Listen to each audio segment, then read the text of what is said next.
నమస్తే. Welcome to magnet TV. నేను ఆదిత్య. వైఎస్ఆర్సీపీ అధినేత జగన్మోహన్ రెడ్డి ఈ రోజు రాప్తాడు వెళ్ళడం జరిగింది. సో అక్కడ జరిగినటువంటి పరిస్థితులు మనం చూసాం. దానికన్నా ముందు పరిటాల సునీత చేసినటువంటి వ్యాఖ్యలు కూడా మనం చూసాము. సో వీటన్నిటి గురించి తెలుసుకునే ప్రయత్నం చేద్దాం. ప్రస్తుతానికి మనతో పాటు లైవ్ లో ఉన్నారు విశాఖ జిల్లా వైఎస్ఆర్సీపీ అధికార ప్రతినిధి డాక్టర్ మల్లేశ్వర్ గారు మనతో ఉన్నారు. ఒక్కసారి మేడంతో మాట్లాడదాం. మేడం నమస్తే మేడం. నమస్తే.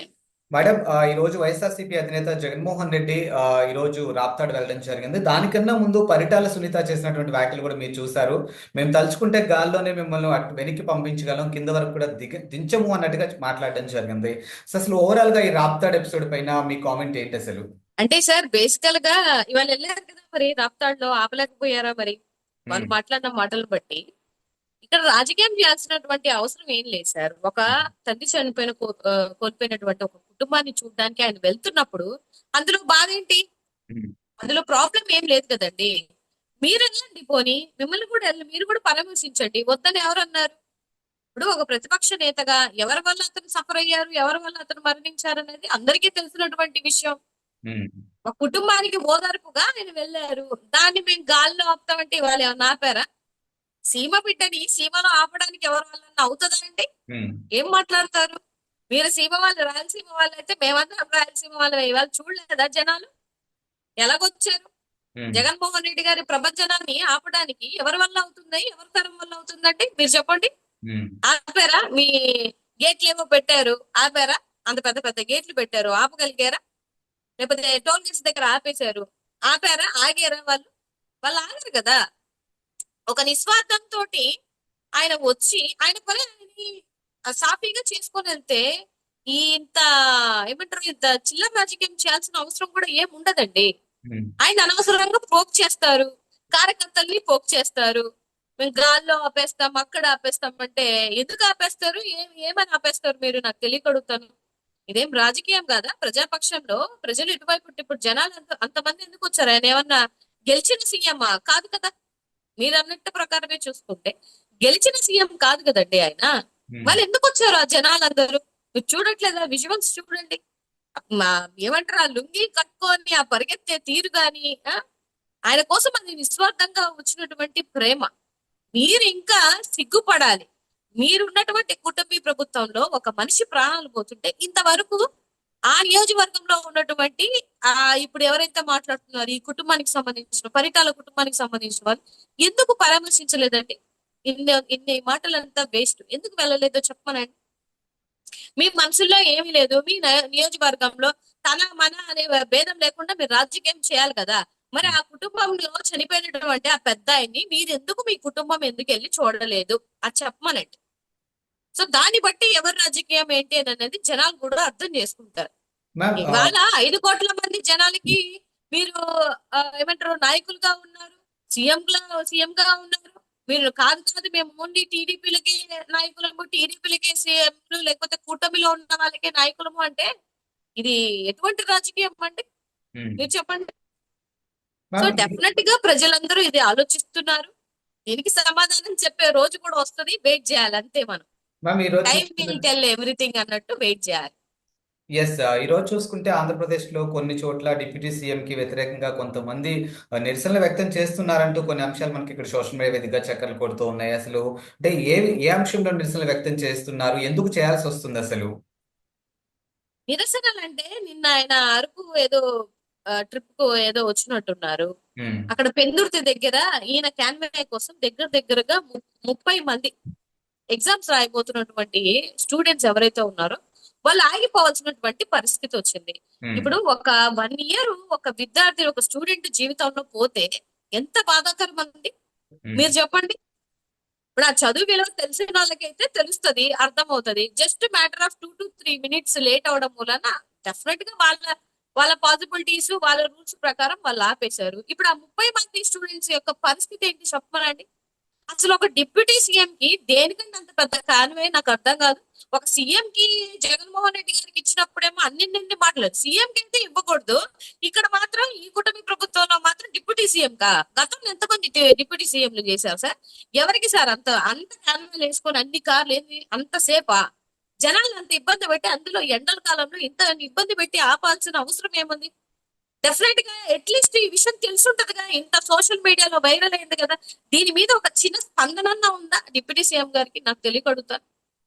ఎవరి పరిపాలన కోసం మీరు పాకులాడుతున్నారు అంటే మీకు కావాల్సింది ఆ బిల్డప్, ఆ హోదా, ఆ బిల్డప్, ఆ వెనకాతల ఒక 20 కార్లు తిరిగితే చాలు అనుకుంటే, మరి ఇక్కడ అన్యాయం అయిపోయినటువంటి ఆ తల్లిదండ్రుల ఏడుపులు, ఆ క్షోభలు, అప్పులు చేసి పిల్లల్ని చదివించి 30 మంది జీవితాలు నాశనం అయిపోయాయి అని అంటే ఎంత దుర్మార్గం అండి!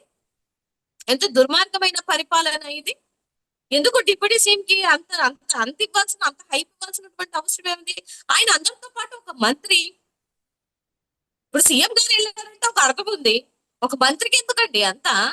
ఇదేం సినిమా కాదు కదా, సినిమాలో ఇచ్చినంత హైప్ ఇచ్చేస్తే జనాలు మరి వాళ్ళ బతుకులు ఏమైపోవాలి? ఇప్పుడు ఆ స్టూడెంట్ లో యొక్క 1 ఇయర్ పోయినట్టే కదా, 1 ఇయర్ నాశనం అయిపోయినట్టే కదా. వాళ్ళకి ఏంటంటే చిన్న మిస్టేక్ లాగా కనిపిస్తుంది. అది చిన్న మిస్టేకా? చదువుకుంటే, చదువు విలువలు తెలిస్తే, ఆ ఎగ్జామ్స్ కి మనం ప్రిపేర్ అయ్యేటువంటి ఏంటి ఆ తల్లిదండ్రుల యొక్క ఆశలకి, లేకపోతే ఆ స్టూడెంట్ యొక్క ఆశలకి దానికి విలువ తెలుస్తుంది. కానీ ఏం తిప్పకుండా మనం మన బిల్డప్ల కోసం మనం వెళ్ళిపోయి బిడ్డలందరినీ ఇబ్బందుల్లో పెడుతున్నాం అంటే ఎంతవరకు కరెక్ట్ అనేది కూడా వాళ్ళే గమనించాలి సార్, డెఫినెట్ గా. అండ్ ఇప్పటికే ఆంధ్రప్రదేశ్లో పలువురు కాంట్రాక్ట్ బేస్ ఉద్యోగాలు ఎవరైతే చేస్తున్నారో వాళ్ళు కూడా మా సమస్యల్ని పరిష్కరించట్లేదు, ఏదైతే అధికారంలోకి రాకముందు ఇచ్చినటువంటి హామీల్ని గాలికి వదిలేశారంటగా కొంతమంది మాట్లాడుతున్నారని అది కూడా వినిపిస్తుంది సోషల్ మీడియా వేదిక. నిజంగా సంక్షేమ విషయం పైన మీ కామెంట్ ఏంటి అసలు? సంక్షేమం ఎక్కడుంది సార్? ఉమ్. ఎక్కడుంది? ఇప్పుడు మీరు చెప్పుకున్నా, నేను చెప్పుకున్నా, లేనిది ఎక్కడ చెప్తాం చెప్పండి? ఉంటే సంక్షేమం ఉంది అని చెప్పడానికి ఉంది. ఆ ఇప్పుడు వచ్చి రాన అదనపుగా ఉన్నటువంటి పోస్టులను తీసేస్తున్నాం. ఎక్కడున్నాయి అదనపుగా ఉన్నటువంటి పోస్టులు మీరు తీసేయడానికి? ఇక్కడ విశాఖ జిల్లాలోని స్టీల్ ప్లాంట్ లో దగ్గర దగ్గరగా 5,000 నుంచి 6,000 దాకా ఉన్నటువంటి కాంట్రాక్ట్ బేస్ లో ఉన్నటువంటి ఉద్యోగాల్ని తీసేశారు. ఎందుకు తీసేశారు? దేనికి తీసేశారు? అంటే మీరు వచ్చింది కూటమి పరిపాలన చేపించుకోవడానికి. బాబు వస్తే జాబ్ వస్తుంది అన్నారు. బాబు వస్తే జాబ్ కాదు, ఉన్న జాబులు పోతున్నాయి. అది రాష్ట్ర ప్రజలందరూ ఆలోచించుకుంటున్నారు. ఎందుకంటే ఆల్మోస్ట్ అన్ని రంగాలు రోడ్డు మీదకి వచ్చేసి ధర్నాలు చేసుకొని, వాలంటీర్ల దగ్గర నుంచి, ఆశా వర్కర్ల దగ్గర నుంచి, టీచర్ల దగ్గర నుంచి, స్టూడెంట్ల దగ్గర నుంచి, రైతుల దగ్గర నుంచి, మహిళల దగ్గర నుంచి, ఏ రంగం బాగుందనేసి వీళ్ళు వచ్చి ఉద్ధరిస్తున్నారు సార్. నాకు తెలియక అడుగుతాను, ఇంత అన్యాయమైనటువంటి పరిపాలన ఎక్కడ చూడలేదండి. ఈ 10 నెలలు, 11 నెలల్లో ఇలాంటి ఘోరమైన పరిపాలన ఎక్కడా లేదు. అన్ని జాబులు తీసేస్తున్నారు. ఏ జాబ్ వీళ్ళు ప్రామిస్ చేసి 10,000 ఇస్తానన్నటువంటి వాలంటీర్లు కూడా రోడ్డు మీదకి వదిలేశారు. కరోనా లాంటి విపత్తులో కూడా వాళ్ళ చేత పనులు చేయించుకొని, అసలు నిస్వార్థంతో 5,000కి ఏమొస్తుంది సార్? అయినా కూడా ఒక మనిషిని, ఇంట్లో వాళ్ళని కూడా ముట్టుకోవడానికి ఇబ్బంది పడుతున్న టైంలో కూడా వాళ్ళు చేసిన సేవల్ని ఇవాళ అసెంబ్లీలో కామెడీ చేస్తున్నారు. అసలు లేవుగా పోస్టులు, మరి లేని పోస్టులకి 10,000 ఎందుకు ప్రామిస్ చేశారు? ఇవన్నీ రాష్ట్రంలో ఉన్నటువంటి ప్రజలు ప్రతి ఒక్కటి గమనిస్తుంటారు. వీళ్ళకి సమాధానం చెప్తారు. వీళ్ళేదో అనుకుంటున్నారు, వచ్చేసాం కదా కూటమి, ఏదో ఏ పరిపాలన చేసి వెళ్ళిపోతే అయిపోద్ది అనుకుంటే ఇవాళ P4 తీసుకొచ్చారు. P4 ఏంటి? దేనికోసం తీసుకొచ్చారు P4 మీరు? అంటే రాష్ట్ర ప్రజలు పేదరికంలో ఉన్నటువంటి ప్రజల్ని గవర్నమెంట్ ఆదుకోదంట, కానీ ఎక్కడో ప్రైవేటీకరణలో ఉన్న ప్రైవేటు వ్యక్తులు ఇచ్చి వాళ్ళ పేదరికాన్ని తగ్గిస్తారు అని అంటే, అసలు ఈ కూటమి ప్రభుత్వానికి రాష్ట్రంలో ఎన్ని రేషన్ కార్డులు ఉన్నాయో తెలుసా సార్? మరి రేషన్ కార్డులో ఉన్న వాళ్ళందరూ బిలో పావర్టీ లైన్ లో ఉన్న వాళ్ళే కదా, వాళ్ళనే కదా మీరు ఉద్ధరించాలి అని అనుకుంటున్నారు. పేదరికం అనేది అన్ని మౌలిక సదుపాయాలు కానీ, లేకపోతే అన్ని రంగాల్లోని డెవలప్ చేస్తే అప్పుడు పేదరికం అనేది తగ్గుతుంది తప్ప, మీరు వీళ్ళని తీసుకెళ్లి ఎవరికి చేతిలో అప్పచెప్తే వాళ్ళు ఎందుకు చేస్తారు సార్? ఇప్పుడు మీకు ఏదైనా ఒక కన్సర్న్, మీకు ఎవరికైనా ఒక మనిషికి హెల్ప్ చేయాలనుకుంటే మీ సొంత ఇంట్రెస్ట్ తో మీరు చేయాలనుకుంటే చేస్తారు, లేదంటే లేదు. అంతేగాని గవర్నమెంట్ తీసుకెళ్లి పేదవాళ్ళంటే బలవంతంగా ఒక ఇదేమన్నా కార్పొరేట్ సెక్టర్ లో వాళ్ళకి అంటగడితే వాళ్ళు ఎందుకు చేస్తారండి? అది ఎలాగో ఫెయిల్ అయిపోయింది. జనాలకి నచ్చాలి కదా సార్.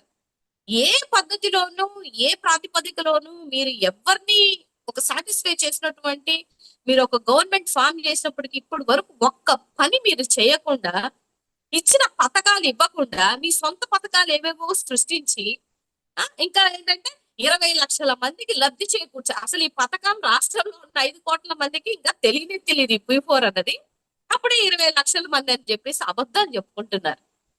ఒక్కటైతే నేను చెప్పగలుగుతాను సార్ చాలా క్లారిటీగా, ఈ కూటమి ప్రభుత్వం కమ్మగా అబద్ధాలు అయితే చెప్పగలుగుతుంది. ఆ ఐటీడీపీలో విపరీతమైనటువంటి ఏదంటారు ట్రోలింగ్స్ చేసుకుంటూ ఆడబిడ్డల్ని నోటికొచ్చినట్టు మాట్లాడుకుంటూ నిన్నగాక మొన్న అతని కోసం ఒక మహిళల మీద రాజకీయాలు చేస్తున్నారు. ఇప్పుడు మహిళకు ఒక ఇబ్బంది అయింది అనుకోండి సార్, మహిళ వచ్చి చెప్తుంది. ఇప్పుడేం ఆ మహిళలు ఏమి చెప్పకుండా ఏమి ఉండరు, మీరెందుకు రాజకీయం చేయడం? ఒక మనిషి, ఒక మగ మనిషి, ఆడ మనిషి కనపడుతుంటే చిల్లర రాజకీయం చేస్తున్నటువంటి ఈ ఈ గవర్నమెంట్ లో ఇంతకన్నా ఏం చెప్పగలుగుతాం సార్? అంటే ఆ రాప్తాడులో జగన్మోహన్ రెడ్డి గారు వెళ్తున్నారన్న ఉద్దేశంతో వాళ్ళని కించపరచాలని చేస్తున్నటువంటి ఆలోచన దృక్పథం కూడా జనాలు ప్రతిదీ గమనిస్తున్నారు. చిల్లర రాజకీయం చేయకండి, ఆడవాళ్ళని అడ్డం పెట్టుకొని రాజకీయం చేయాలనేది మానుకుంటే బాగుంటుంది అనేది నా అభిప్రాయం. Yes. Thank you ma'am. Thank you.